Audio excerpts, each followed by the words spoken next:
Comscore नुसार आता isakal.com आहे देशातील नंबर 1 ची मराठी न्यूज वेबसाईट। प्रत्येक अपडेटसाठी isakal.com ला नक्की भेट द्या।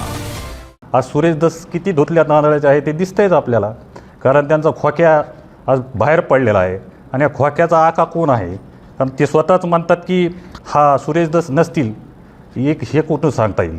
आणि ह्याच्यामध्ये सुरेश दस 100% आहेत आणि त्यांनासुद्धा याच्यामध्ये सहआरोपी केलं पाहिजे, ही बी माझी या ठिकाणी मागणी राहणार आहे। हेच त्यांचा जवाई शोध आम्हाला हुडकावं लागेल, कारण धनंजय मुंडे साहेबांना हजारो असे त्यांचे मित्र आहेत, त्यांच्यावर जीवापाड प्रेम करणारे आहेत।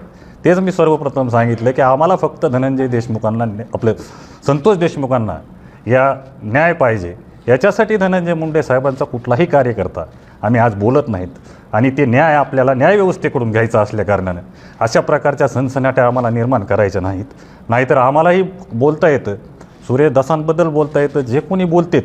आज सुरेश दस किती धुतल्या तांदळाचे आहे ते दिसतंयच आपल्याला, कारण त्यांचा खोक्या आज बाहेर पडलेला आहे आणि या खोक्याचा आका कोण आहे, कारण ते स्वतःच म्हणतात की तो एक साधा कार्यकर्ता आहे। आणि असा साधा कार्यकर्ता जर 200 मोरं हरणं कापून खातो, मग याच्या मागं हा सुरेश दस नसतील हे कुठून सांगता येईल। आणि ह्याच्यामध्ये सुरेश दस 100% आहेत आणि त्यांनासुद्धा याच्यामध्ये सहआरोपी केलं पाहिजे, ही बी माझी या ठिकाणी मागणी राहणार आहे। आपण जर बघितलं तर आजवर धनंजय मुंडेवर राजकीय स्वरूपाचे आरोप होत होते, परंतु प्रथमच कौटुंबिक स्वरूपाचे देखील आरोप केले गेले। काय कारण असावं या सगळ्या? निश्चितपणे आता काय राहिलंच नाही ना, आता काय दुसरा आरोप करायला काही राहिलं नाही, म्हणून कौटुंबिक हल्लेसुद्धा त्या ठिकाणी केले जात आहेत। पण कुठवर सहन करायचं, एक सहनशक्तीची पण एक मर्यादा असते।